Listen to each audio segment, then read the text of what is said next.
everyone, how is your time of the day, guys? Today, let's have another portfolio review in this series. For those of you who landed the first time on this video, my name is Anfisa and I'm a UX designer, and I help a lot of creatives to transition to UX design industry, if you're interested, of course. Especially, I'm trying to help people who feel like UX design is so controversial, confusing, complex. I really just want to make this process much more easier, fun, and engaging for you, as opposed to frustrated and overwhelmed, okay?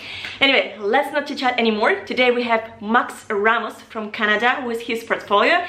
And actually, I'm really excited to review his portfolio because it looks very beautiful, very clean, very stylish, but still, there are definitely some small things that must be improved, I believe. And let's go into it and see what can be improved in a pretty decent portfolio already, alright? Boom! So, here is the portfolio, and obviously, I really must say that and acknowledge the fact that it's really looking bold, really looking stylish, cool, and the first impression is really surprising. I love it. And in fact, I would want to scroll down. But first, let's of course go through the hero section and understand what can you offer me if I'm landed here. Can I really find what I'm looking for here? So basically, I'm just gonna comment here everything that comes to my mind as I'm going through. So first of all, passion drives me, which I love actually. Curiosity empowers me. So one thing that I'm kind of missing a little bit here is that you are apparently a designer, and I kind of miss this keyword I'm looking for.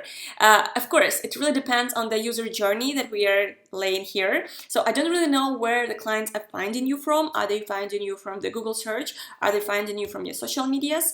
Or do they find you through referrals? So do they know who you are already, or did they land it here accidentally while going through 55 tabs, other tabs with designers? So probably you can just remind me that I'm looking for a designer.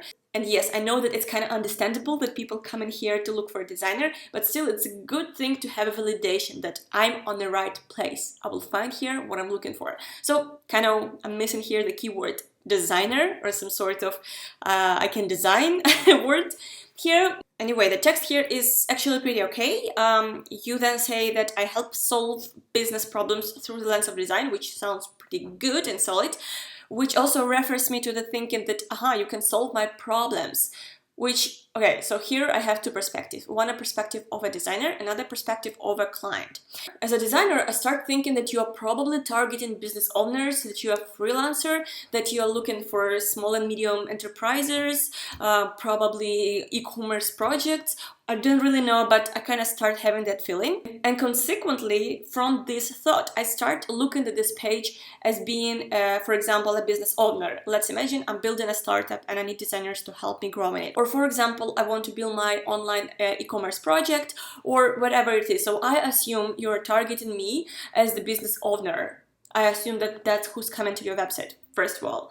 Not like design studios, not like product companies, but business owners. And basically, I run to a conclusion that you are working as a freelancer, helping businesses to grow their startups or fix their existing businesses' issues, I assume.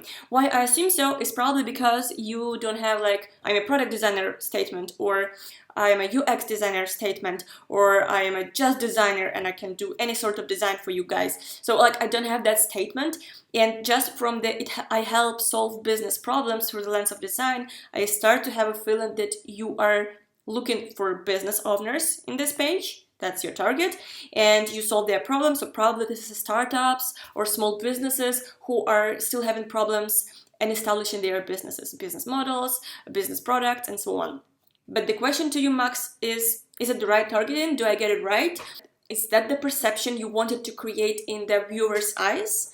Definitely let me know in the comments, because it's very interesting. Again, it's just my perception, so you can test this perception on other people too. Now, probably another thing I can say here is M dot, which is your logo. To be honest, probably because I'm coming from a design background, it reminds me of a mural solution logo. So it could be a little bit confusing to me, but probably not for a client. So forget about my perspective. Just a small comment. All right, let's scroll down. This small thing is really triggering me to scroll down, which is okay. Good. Let's go down. So another thing I started having here, let's say, thoughts about is that you have two pictures in a row. And for some reason, I don't know, maybe again it's also a little subjective, I would like to have only one picture I mean, I already understood who you are, and I have a feeling about how you look, who you are as a person, and I have like just a repetition here, which doesn't really add more to my perception, as a matter of fact. But I still feel like your pictures are pretty good. The only thing here probably that I love the first picture a little bit better. Again, a little bit subjectivism here, but I feel like this picture is very, very bold. And the question is if that's what you want to achieve, is that's the perception you want to create in front of the clients. If that's what you want to do, probably that's okay. For me personally, again, subjectivism here, but I feel like it's kind of just too bold, probably. I feel like you're a very confident person, and I'm not sure if I want to work with the very confident people.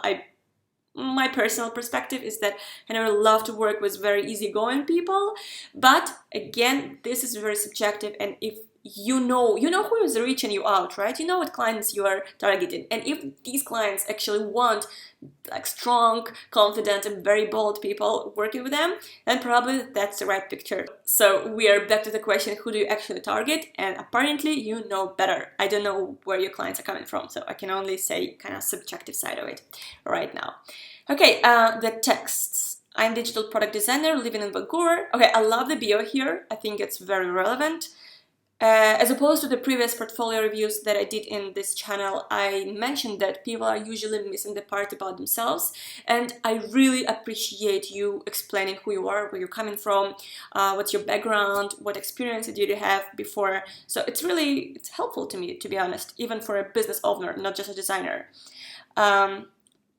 Being a self-taught designer, that's great. Now I understand even more about you. Okay, so you come to the conclusion because you educated yourself, you're probably a very goal-driven person. I start building some conclusions about you, or not the conclusions, but a portrait about you, which is very helpful. Okay, so what you're saying is, I help companies bridge the gap between their business objectives and user expectations. Love it. And desires by creating beautifully created products and experiences. Perfect. Also, maybe, I guess, again, like, we understand that people don't really read thoughtfully every single line. At least the majority, or like a middle average user, doesn't read every single line. So I don't know, probably I would like to highlight the core words that I need to read through here. Otherwise, I will just go very randomly. I'll just probably read here and there, like bridge the gap, good. Believe that having interest, doesn't matter. Being self-taught, good. So I will just randomly pick the phrases or the words I want to go through, just to kind of build some very general picture about you. That's how many people, I believe, are going through the texts, especially if it's around 10 lines, okay? Nevertheless, still very good to have your bio. Maybe one tip is that I would probably like to highlight a little bit where should I focus, for example, bridge the gap between business and user expectations, or something like that, and so on. Also, very good to see your hobbies. I think it kind of helps me to understand where you're coming from. Okay, get in touch. Yes, but probably I'm not ready to get in touch with you yet. I haven't seen your work. So question is, if this CTA button is relevant here. In my perception, in my, let's say, progressive disclosure mindset, I want to understand who you are, then what background do you have, what expertise do you have, then I want to see your actual words, and only then I want to keep in touch with you. So at this point, I'm not ready to get in touch with you. Probably what you want to offer me is see my works, see my references, see my expertise, and so on. So think about CTA here. I'm not sure if it's very relevant. But again, depends what client do you target, of course. Okay, the skills, super. How can I help your company? I love the title here, very cool. So again, it brings me back to the understanding that I am probably a business owner, probably a startup, probably a small, medium business or some sort of it.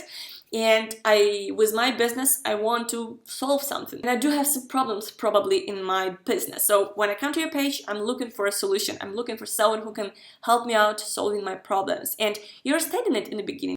But here's where I see not a problem, but kind of something that could be elaborated further. So again, keep in mind that we are possibly targeting businesses here.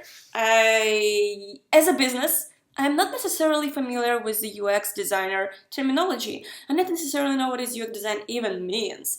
Probably I'm even looking at your portfolio because somebody referred me to you, and they probably said to me that you're doing a great design, but now I'm seeing something like UX design. What does it even mean? And then I'm seeing user journey, wireframing, strategy, research. Like, as a business owner, I don't necessarily know what does that mean. And it could sometimes start to humiliate the visitor, if you understand what I mean.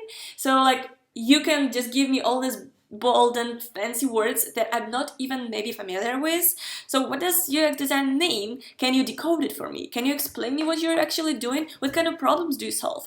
And probably as the business owner, I would prefer here to see what kind of problems do you usually solve on a daily basis. So some specific cases would be more okay here. For example, instead of saying UX design, what if you break down the problems you've solved previously? And again, the problems could be very various or different. It could be, I can help you grow in your audience or target visitors per page, or I can help you converting those visitors into actual buyers, or I can help you to have a better retention on your website. Or even if you're having just an idea for a startup, I can help you to validate this idea and kind of create a roadmap for you and develop a minimal viable product for your target perfect audience. I know exactly how to research it and to deliver it to you. And basically, I assume that if you lay down here the problems and potentially the steps or the method that you're taking in order to achieve or solve these problems, it could just give me kind of more tangible understanding of what you're doing in life.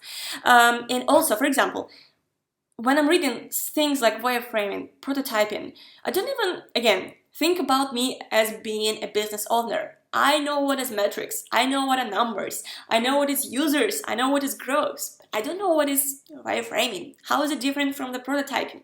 So think of the client perspective and try to reframe it to make it more clear to them, I guess.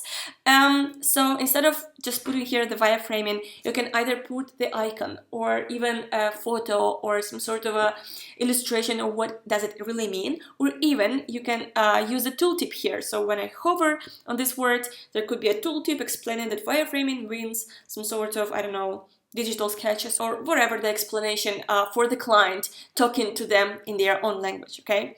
I do think that it will really help your target visitors to understand you better. And instead of just putting their, I know these great words, and actually connect with them on a deeper level, making them understand what you can deliver. So that's what I had about this section. But it's still beautiful, so I can't say anything bad about the visual design. Love how you put it here, but I definitely would break down more tangibly the problematic messaging here.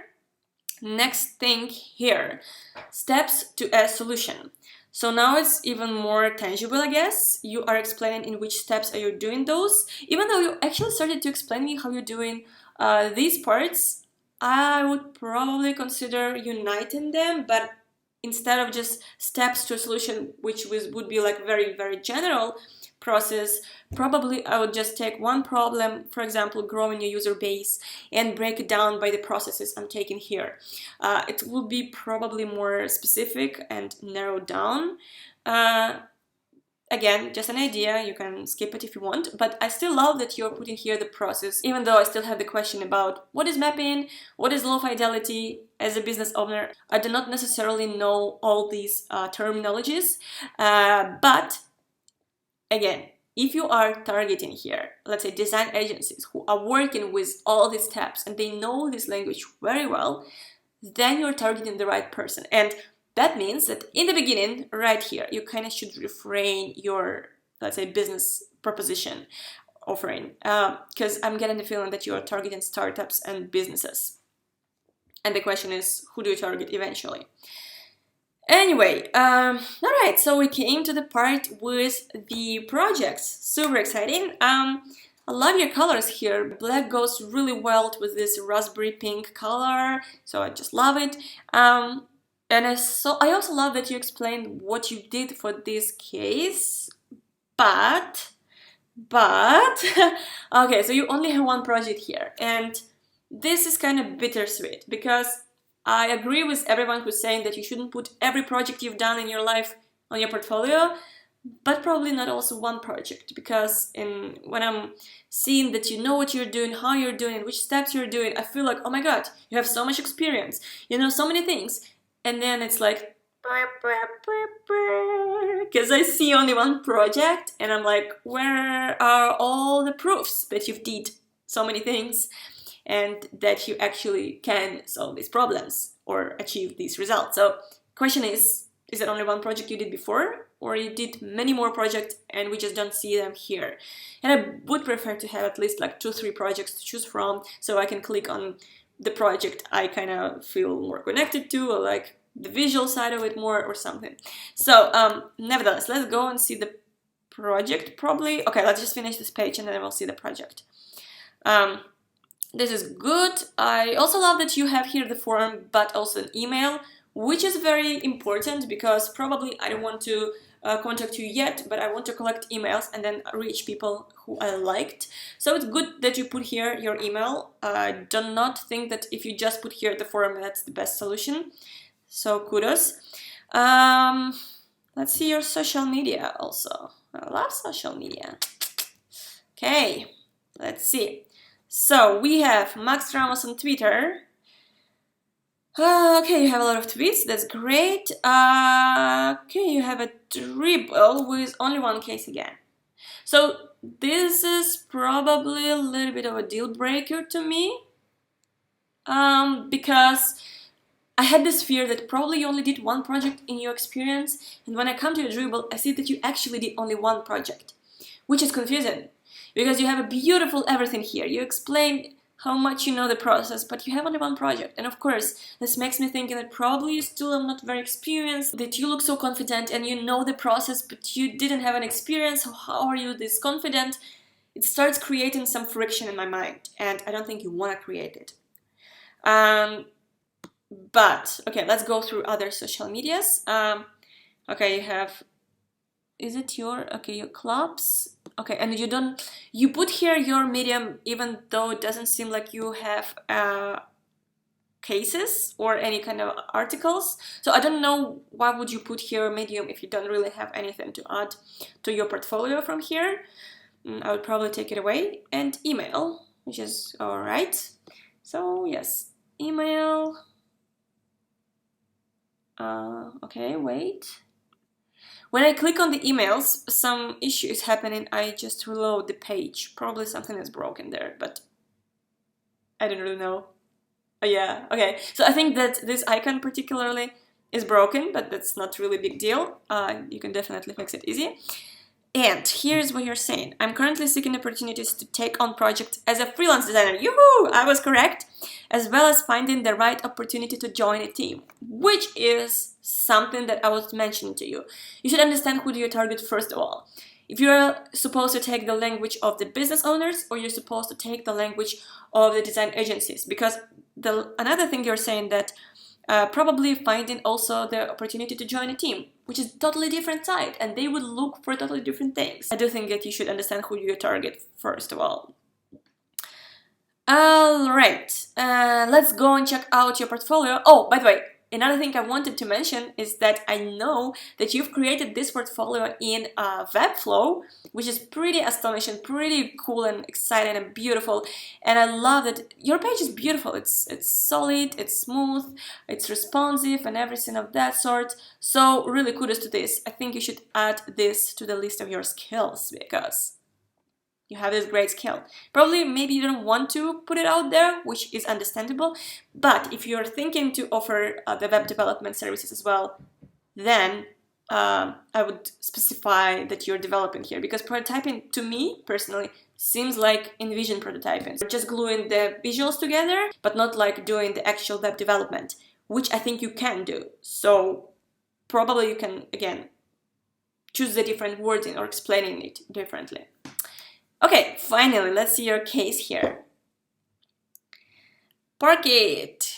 Okay, so I assume, of course, that this is a parking app where people are finding parking slots, parking made accessible. I love it. Taking part in the industry and putting it back together. Interesting. Okay, role is great. Concept is great. Love the context. defining the goal, everything is great, even though, as with the previous case, I would prefer to have a little bit more of a visuals here. So it's really important to have text, and I definitely always say you should explain it, but add in some, let's say, highlights or some key insights or visual, I don't know, photos, proofs, some screenshots, some, I don't know, field studies, photos or something, would be really kind of emphasizing to me that you're doing it, that you've done it, that you know what you're talking about. And it also will give me context. Instead of just black and white text, I will start feeling it better. Sprint questions, pretty cool. Is this model feasible? Okay, is this model feasible? Is it a question that you're having to the client, or is it your personal question? I guess this is more of a general question for the design sprint or something. Okay, how can we leverage existing platforms? How can we clearly define our value or potential clients? Revenue from parking violation counts for 33% of total revenue on average. Is parking payment compliance something these companies even value? Great questions. Actually, now I get more understanding, and I think those are very good starting points. The research. All right. Audience behaviors, perfect. Product strategy, competition. Where is the target user portrait? Yay. All right. I mean, it's a little bit biased again here because I am a UX designer, and I always believe that you should definitely bridge together the business side and the user side. And here we only have like an audience and user groups, which is like very like what is our target, but we don't have like a empathetical portrait of the user where we are talking about their pain points, their struggles, their needs, their internal incentives, external incentives, whatsoever, like really kind of putting ourselves into their shoes kind of portrait. So I don't see it here, and right after audience, which you can, I assume that you took it from the client, you can jump directly to the product strategy. And I love it because you definitely kind of winning me as the business owner, but as a UX designer that you are stating as well, you should kind of dig into user perspective a little bit more as for me. But competition is great. Definitely the steps you're taking here, breaking down your process, is very targeted for businesses, which is great. Competition, great. Now, how might this? Super cool as well. Now you understand better how to even reach the opportunities. That's great. Even though, again, think about me as a new business owner that have never worked with UX designers. Probably I don't even know what is how might whiz. What if you, again, give me some tool tip and explain that how might whiz is a search for an opportunity to solve. Like we are just hypothesizing here, what can we solve in this project. So would be great to give some explanation to the targets who do not know what is how might whiz. All right, user mapping. I love this. I love this. Really great. Also, I love this interactive part. Beautiful, nicely done. I love it. Actually interesting how is it done in the mobile version as well. Okay. Oh, okay. So you kind of, mobile version is a bit off as for me, don't you think? All right, let's not stuck here. Maybe it's just a bug. Nevertheless, the design, drive mode, priority, strengths, weakness is great, voice search, great. So those are the features you've developed, right?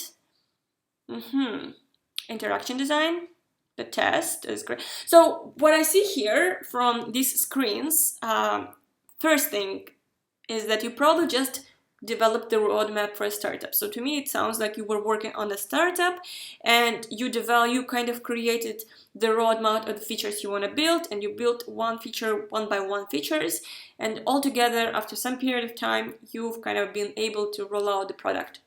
This is how I assume.